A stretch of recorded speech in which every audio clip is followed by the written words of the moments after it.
Assalamualaikum warahmatullahi wabarakatuh. Alhamdulillahirabbil alamin wassalatu wassalamu ala asyrafil anbiya'i wal mursalin Sayyidina Muhammadin wa ala alihi wa sahbihi ajma'in. Amma ba'du. Saudara-saudaraku sekalian, malam ini tepatnya pukul 2.30 waktu Jakarta.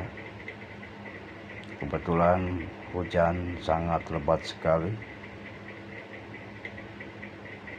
Saya sebetulnya sudah ngantuk banget, tapi dikhawatirkan banjir. Sambil nunggu hujan reda, saya coba membuat video ini, mengajak kepada saudara-saudaraku sekalian, marilah kita sama-sama meningkatkan kualitas iman dan takwa kita kepada Allah Subhanahu wa Ta'ala. Karena dengan iman dan takwa akan mengantarkan diri kita selamat di dunia dan di akhirat. Tapi yang jadi pertanyaan belakangan ini adalah, kenapa negara kita yang mayoritas umat Islam terbesar di dunia, negara yang sangat subur, negara yang sangat kaya raya, tapi saat ini justru mengalami krisis multidimensi. Dari mulai krisis politik, krisis ekonomi, krisis akhlak, krisis sosial dan budaya. Tidak cukup di situ saja. Bencana demi bencana menimpa bangsa kita tercinta. Saudara-saudaraku sekalian, atas kejadian ini banyak di antara kita yang bertanya kepada ahli politik. Atas kejadian ini banyak di antara kita yang bertanya kepada ahli ekonomi, sosial, dan budaya. Tapi kita lupa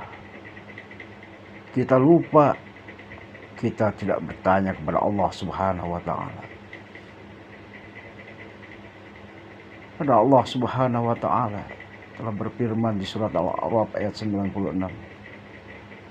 Firman Allah, a'udzubillahi minasyaitonir rajim. Walau anna ahlal qura amanu wa taqaw lafatahna 'alaihim barakatin minas sama'i wal ardh walakin kazzabu fa akhadnahum bima kanu yaksibun.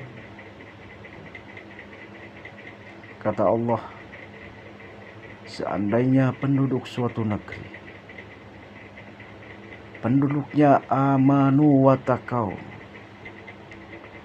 penduduknya beriman, mentauhidkan Allah, wattaqau, kemudian bertakwa, menjalankan seluruh perintah Allah dan meninggalkan seluruh larangan Allah, lafatahna 'alaihim, maka Allah akan bukakan kepada mereka, kepada penduduk negeri itu, barokati minas sama'i wal ardh, keberkahan dari langit dan dari bumi. Dalam arti Allah akan turunkan pemimpin yang adil, politik tidak akan labil, ekonomi jadi stabil, jauh daripada bala bencana, sehingga penduduknya aman, damai, dan sentosa. Tapi sayang saudara-saudaraku sekalian, walakin kazzabu, tapi kebanyakan di antara kita, penduduk kita, mendustakan ayat-ayat Allah. Mari kita cek sekarang. Mari kita buktikan sekarang.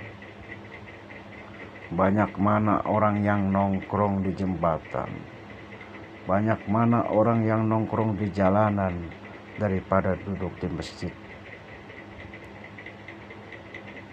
Banyak mana orang yang sholat daripada yang tidak sholat. Bahkan bukan sholat 5 waktu saja. Sholat Jumat yang dilaksanakan seminggu sekali saja. Kita cek, banyak mana yang di jalanan, banyak mana yang dagang, banyak mana yang keliaran daripada orang yang ikut Jumatan. Ini kenyataan. Banyak di antara kita yang sudah mendustakan ayat-ayat Allah. Allah panggil lewat muazin dengan azan. Tapi banyak di antara kita yang lalai. Lebih enak nongkrong, lebih enak nonton TV, lebih enak senda gurau daripada menerima panggilan Allah Subhanahu wa taala. Saudara-saudaraku sekalian, Allah lanjutkan firman-Nya, fa'akhadnahum bima kanu yaksibun. Karena kita banyak mendustakan ayat-ayat Allah, maka Allah hancurkan penduduk itu karena semata-mata ulah perbuatan mereka.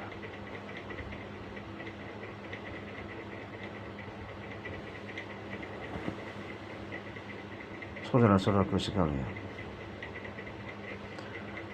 saya tertarik dengan artikel yang dibuat oleh tokoh Islam di Indonesia. Beliau menceritakan bagaimana sahabat Umar ibn Khattab radhiyallahu anhu pada waktu itu Islam sangat jaya. Islam bukan berjaya di Jazirah Arab saja, bahkan Islam sampai merebah ke Afrika, sampai meluas ke Eropa. Khalifah Umar tentu khalifah yang sangat adil, sangat bijaksana, dan hukum yang digunakan pada waktu itu yaitu hukum yang sesuai dengan Allah dan Rasul-Nya. Tapi suatu ketika terjadi bencana di suatu wilayah. Mendengar berita itu beliau kaget, beliau sedih. Lalu beliau mendatangi wilayah yang kena gempa bencana tersebut. Tapi subhanallah, yang pertama beliau pertanyakan bukan berapa nyawa yang hilang akibat kejadian itu. Yang pertama beliau tanyakan bukan berapa harta yang hancur akibat kejadian itu. Yang pertama beliau tanyakan adalah, maksiat apa yang kalian perbuat sehingga Allah murka terhadap kalian? Itu yang pertama dipertanyakan oleh Umar ibn Khattab kepada penduduk suatu daerah yang mana pada waktu itu daerah tersebut kena gempa bumi. Oleh karena itu saudara-saudaraku sekalian, marilah kita muhasabah diri. Kenapa negara kita yang mayoritas umat Islam terbesar di dunia? Kenapa negara kita yang sangat kaya raya? Kenapa negara kita yang sangat luas sekali, tapi sekarang mengalami krisis multidimensi? Itu dikarenakan kemaksiatan semakin merajalela. Allah sudah beruji berapa kali, tapi kita tetap seperti ini. Ulama-ulama sekarang sudah dipanggil oleh Allah, terutama di Indonesia. Bukan 1, 2, 3, bahkan sudah ratusan orang-orang alim yang sudah dipanggil oleh Allah duluan. Dan ini mengakibatkan ketidakseimbangan bumi. Oleh karena itu sekali lagi saudara-saudara sekalian, marilah kita muhasabah diri. Marilah kita kembali kepada Allah Subhanahu wa Ta'ala, agar negara kita dijauhkan dari musibah oleh Allah, agar negara kita Allah turunkan pemimpin yang adil dan bijaksana, agar negara kita menjadi negara yang baldatun thayyibatun warabun ghafur. Mungkin itu saja dari saya. Kurang lebihnya mohon maaf. Kesalahan ada di diri saya sendiri.